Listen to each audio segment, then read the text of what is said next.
This Family Life News podcast is made possible by the support of listeners like you. Next on the 5 o'clock report. He's turned the economic knob up to full. It takes away their means to do the things that we don't want them to do. We further protect people seeking gender-affirming care. This feels like 1993. Neighborhoods left looking apocalyptic. This has got to be one of the most difficult back-to-school seasons that we can remember. Now, let's go to the newsroom. Good afternoon and welcome to the broadcast. I'm Family Life News anchor Sarah Harnish. Pressure point. The United States just upped the game in the war with Iran without dropping a bomb. Treasury Secretary Scott Bessent says the battle will be won by squeezing every penny available to the Iranian regime. The clock just started ticking. Bessent says the U.S. will work with our allies to cut off every bit of income until Iran is forced to the negotiating table. The new sectoral sanctions issued today target 5 of Iran's most vital lifelines that it exploits in other countries: digital assets, technology, gold, aviation, and shipping. Brigadier General Mark Kimmett is the former Assistant Secretary of State. The president is dialing 3 knobs: military, diplomatic, and economic, and it really appears that he's turned the economic knob up to full. John Tykert is a retired U.S. Air Force Brigadier General. He says Iran is running out of options. I do think that if this does indeed isolate Iran and the regime, then it takes away their means to do the things that we don't want them to do. Over time, this could succeed, not because they're going to say, you're right, we're wrong, but maybe it would take away enough resources where they wouldn't be able to do those things against our interests. To the north, Canada's not so happy with us. The president imposed 50% tariffs on a wide variety of Canadian imports this past weekend. Canada responded saying it will impose the same percentage on electronics and goods starting in September. One of the top tariff items is plywood. Michael Howard owns a customer furniture shop in Michigan. We're a small family-owned business. We just can't absorb that impact of cost. So we have to pass it down to our customers and essentially give them the decision like, are you okay with moving forward on this project with this dramatically increased cost of lumber? Trump says the playing field must be leveled on trade, saying Canada has been, quote, ripping off America for years. New Jersey Governor Mikey Sherrill has signed a bill into law preventing Christians from praying outside abortion facilities in that state. We are drawing a line here in New Jersey. With the signing of this enhanced shield law, we further protect people seeking gender-affirming care, reproductive health care. The penalties are harsh. Some people could face 18 months in prison for simply praying outside a facility. If the state upgrades the charge, pro-life advocates could face up to 10 years in prison, plus a fine of $150,000.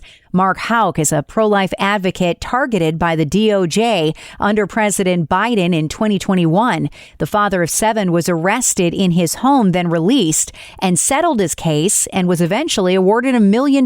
This feels like 1993 and Ted Kennedy's in the Senate and Bill Clinton's in office. This is nothing more than the FACE Act 2.0. Houck calls it a violation of the First Amendment to disturb a peaceful protest, especially prayer. I'm sad for it, but I'm not surprised by it. Unfortunately, it's now going to be used against pro-lifers, and they're going to be qualified as terrorists potentially, and people who are intimidating people and bullying when we're just trying to help people get all the information they need. In Nevada, tens of thousands of people have been evacuated due to a fast-moving wildfire.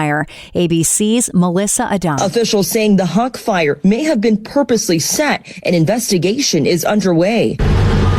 Flames burning close to the city's densely populated foothills. Neighborhoods left looking apocalyptic. Buildings reduced to rubble. Tons and tons of children. Families filling up shelters. One little girl still wearing her cheerleading uniform. More than 15,000 acres have been charred so far. More controversy on the court for the WNBA. Chicago Sky player Natasha Cloud was caught on camera yesterday yelling at former NBA player Enes Kanter Freedom during a game in the Windy City. Here's what it sounded like on NBC Sports. This was the scene inside Wintrust Arena after Natasha Cloud got that bucket. She wanted her voice heard. Enes Kanter Freedom was kicked out of the game for wearing a T-shirt that he says simply defined what a woman is. Women's sports advocate Jennifer Say. They just keep stepping in it. They censor any fan that makes any sort of statement about biology. Apparently, biology interferes with the league's politics. Fans in Atlanta were told to cover up their T-shirts because it had XXXY, the chromosomes on it. I think that the politics of the league are clear. I think the politics come first and not women's basketball. Enes Kanter Freedom has threatened to enter the WNBA draft next year to make a point about the league's wishy-washy policy toward transgender athletes. And with the 25th anniversary of the 9/11 attacks fast approaching, officials in New York have identified the remains of another victim. For the first time, the medical examiner's office and the NYPD have identified a 9/11 victim using genetic genealogy, combining DNA testing with family trees. It's part of a solemn pledge the medical examiner's office made a quarter century ago to identify as many victims as possible. ABC's Aaron Katursky. Still to come on the 5 o'clock report, air scare. Pennsylvania's voter registration dashboard is out and the Great New York State Fair is upon us. Those stories after weather. I'm Kevin Williams, and here is your Family Life regional weather forecast. We'll feel a fall out there today and this evening, and that'll continue tonight and tomorrow as a cool flow from Hudson Bay dominates our air. Now, the expectation is the winds will shift. A warmer flow takes hold midweek with more sun. We're back to near normal by Wednesday. In the meantime, for the night tonight, patchy clouds, a passing shower. There could even be a lake effect rain shower with a thunderstorm in parts of central New York close to the Lake Ontario. Low temps in the 50s will be a little patchy fog as well. Tomorrow, clouds, mixed sunshine, a passing shower. Still cool for the time of year. High in the lower 70s. Warmer on Wednesday. Plenty of sunshine. High temperatures then in the 70s to near 80. Thank you, Kevin. Checking the stories making news where you live across New York and Pennsylvania. A bit of a scare today at the Buffalo Niagara International Airport after the fuel system went down. Everything's back up and running now, but airport officials say a wiring issue caused delays to flights, and some departing flights had to make tech stops to refuel. Other flights were diverted. They say at no time was the airport experiencing a fuel shortage.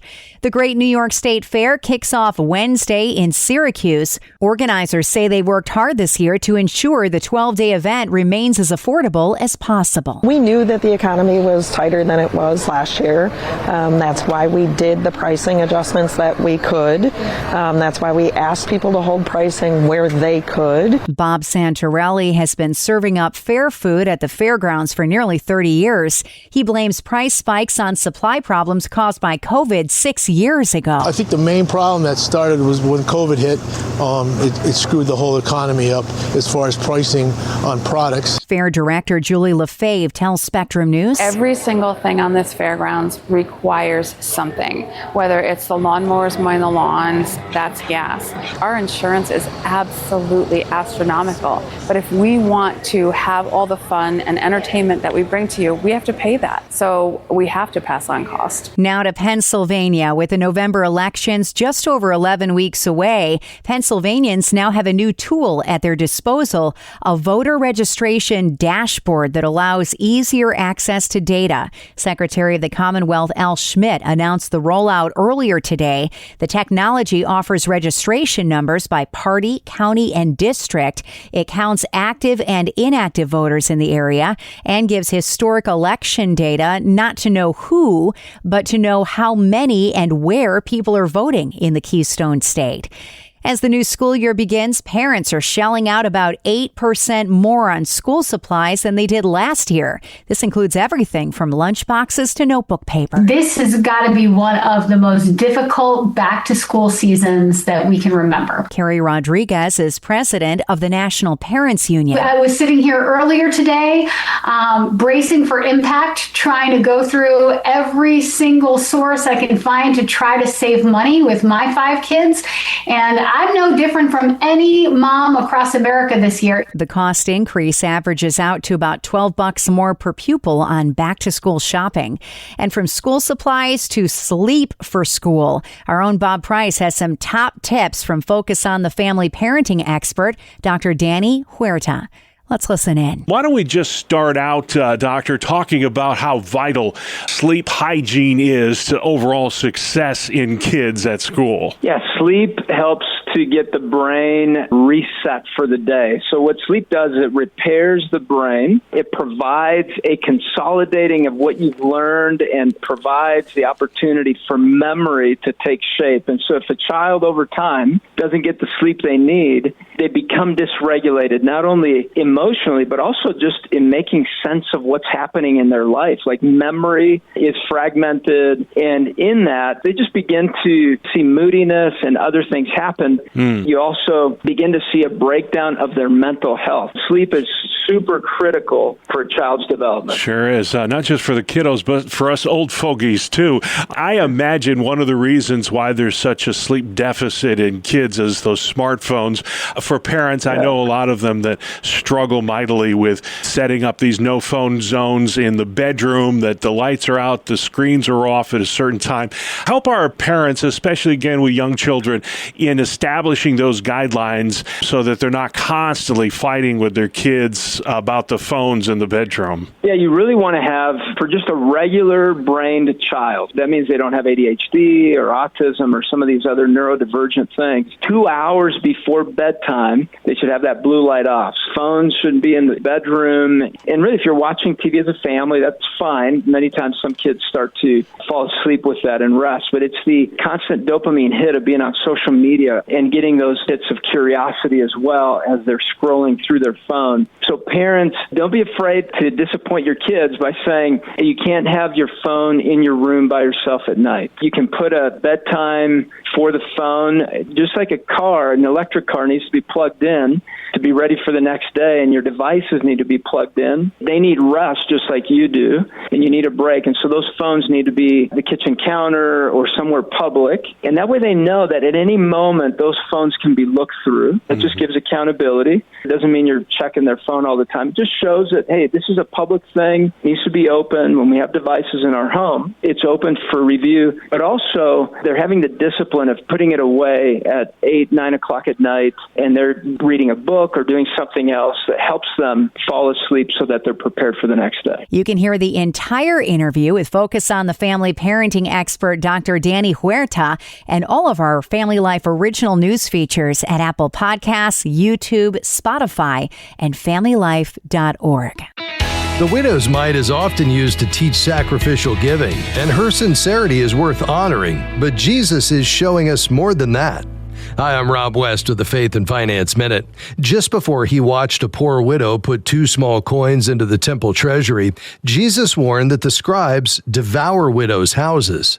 Then he pointed to a widow giving all she had to live on.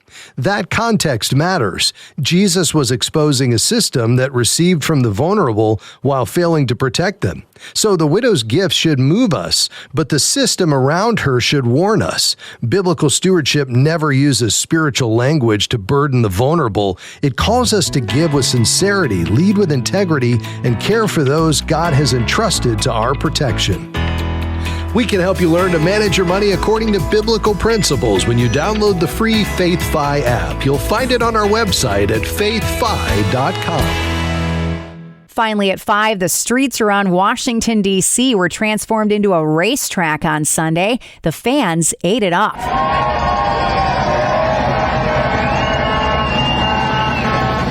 American driver Kyle Kirkwood won the inaugural Freedom 250 Grand Prix and was thrilled to have President Trump there to watch. It's cool to see him down here and right here in this race.